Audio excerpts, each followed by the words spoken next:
Shri advocate Jaishankar കൂടിയുണ്ട്. ശ്രീ ജയശങ്കർ, രാഷ്ട്രീയ നേട്ടം ഉണ്ടാവുകയായിരുന്നെങ്കിൽ അത് സർക്കാരിന്, രാഷ്ട്രീയ നേട്ടം ഉണ്ടാവുകയാണെങ്കിൽ അത് LDF-ന്, ആഗോള അയ്യപ്പ സംഘം പക്ഷേ പാളിപ്പോയി. ഇപ്പോൾ ഞങ്ങൾക്കൊരു ഉത്തരവാദിത്വമില്ല, സ്പോൺസർമാരെ പോലും കിട്ടിയില്ല, ഇതാണ് സ്ഥിതി.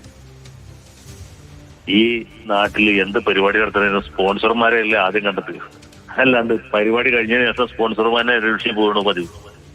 അത് എവിടെയെങ്കിലും കേട്ടിട്ടുണ്ടോ? ഞാൻ ഇതുവരെ കേട്ടിട്ടില്ല. ഇനിയിപ്പോ സ്പോൺസർമാരായിട്ട് വന്നിട്ടുള്ള ആരൊക്കെയാണ് അതൊന്നും ആലോചിച്ചു. ഒന്ന്, ദേവസ്വം ബോർഡിന് അക്കൗണ്ടുള്ള ധനലക്ഷ്മി ബാങ്കാണ്. കാരണം ദേവസ്വം ബോർഡ് പറഞ്ഞാൽ ധനലക്ഷ്മി ബാങ്കിന് അനുസരിക്കാതിരിക്കാൻ നിവൃത്തിയില്ല, അല്ലെങ്കിൽ അവിടെ നിന്ന് അക്കൗണ്ട് മാറ്റും. അപ്പൊ ബാങ്കിന്റെ നിലനിൽപ്പിനെ തന്നെ ബാധിക്കും.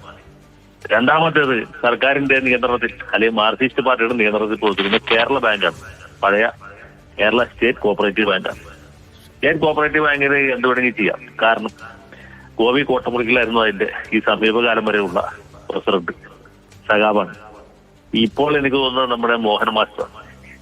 കാരണം പാർട്ടി ഓഫീസിൽ നിന്ന് കൊടുക്കുന്ന നിർദ്ദേശം അനുസരിച്ചിട്ടാണ് ഈ കേരള ബാങ്ക് പ്രവർത്തിക്കുന്നത്. ഒരു കാര്യം മനസ്സിലാക്കണം, ഈ നാട്ടിലെ സാധാരണക്കാരാണ് സഹകരണ ബാങ്കിൽ പണം നിക്ഷേപിച്ചത്. അതിന്റെ ഒരു അപ്പെക്സ് ബോഡിയാണ് കേരള ബാങ്ക്. അവിടെ നിന്നുള്ള പൈസ എടുത്തിട്ടാണ് ശബരിമലയിൽ കൊണ്ട് ഏമാളിക്കുന്നത്.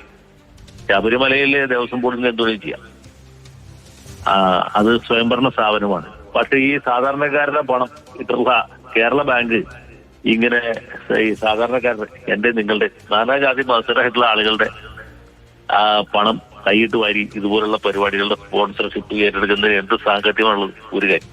രണ്ടാമത്, ഈ അയ്യപ്പ സംഗമം നടത്തിയതുകൊണ്ട് ശബരിമല ശാസ്താവിനോ അല്ലെങ്കിൽ ക്ഷേത്രത്തിനോ എന്തെങ്കിലും മേന്മ ഉണ്ടായിട്ടുണ്ടോ? പിണറായി വിജയനും അദ്ദേഹത്തിന്റെ ചില പാർശ്വവർത്തികൾക്കും സിൽബന്ധികൾക്കും അവിടെ പോയി ദർബാർ അടിക്കാൻ പറ്റി എന്നുള്ളതല്ലാതെ വെള്ളാപ്പള്ളി നടേശനെ കാറിൽ കയറ്റാൻ പറ്റി എന്നുള്ളത് ഒഴിച്ചാൽ എന്തെങ്കിലും നേട്ടം ഉണ്ടായിട്ടുണ്ടോ? ഭക്തന്മാർക്ക് പ്രയോജനം ഉണ്ടായിട്ടുണ്ടോ? അല്ലെങ്കിൽ ശബരിമല ക്ഷേത്രത്തിന് ഇതുകൊണ്ട് എന്തെങ്കിലും നന്മയോ മേന്മയോ ഉണ്ടായിട്ടോ? ദേവസ്വം ബോർഡിന് ഇതുകൊണ്ട് എന്തെങ്കിലും സവിശേഷമായ സൗഭാഗ്യം കൈവന്നിട്ടുണ്ടോ? ഒന്നും വന്നിട്ടില്ല. ഇതുകൊണ്ട് മാത്രം ഏതെങ്കിലും ഒരു ഭക്തൻ ആന്ധ്രയിൽ നിന്നോ തെലങ്കാനയിൽ നിന്നോ കർണാടകത്തിൽ നിന്നോ തമിഴ്നാട്ടിൽ നിന്നോ പോണ്ടിച്ചേരിയിൽ നിന്നോ അല്ലെങ്കിൽ രാജ്യത്തിന്റെ ലോകത്തിന്റെ ഏതെങ്കിലും ഭാഗത്തു നിന്നോ കൂടുതലായിട്ട് വരികയോ അല്ലെങ്കിൽ കൂടുതലായിട്ട് വന്ന ഏതെങ്കിലും ഒരാൾക്ക് ഇതുകൊണ്ട് എന്തെങ്കിലും ഒരു സവിശേഷമായ സൗഭാഗ്യം ഉണ്ടാവുകയോ ചെയ്തിട്ടുണ്ടോ? ഉണ്ടായിട്ടില്ല എന്നുള്ളതാണ് ഉത്തരം. അപ്പൊ ഇത് വെറും ഒരു പ്രഹസനമായിരുന്നു, ഒരു കോമാളിത്തരമായിട്ട്. ശരി, ആ ഒരു പോയിന്റിലേക്കാണ് പൊതുസമൂഹവും വിശ്വാസികളും ഒക്കെ ഈ കണക്കുകളും പൊരുത്തക്കേടും ഒക്കെ വരുമ്പോൾ എത്തുന്നത്.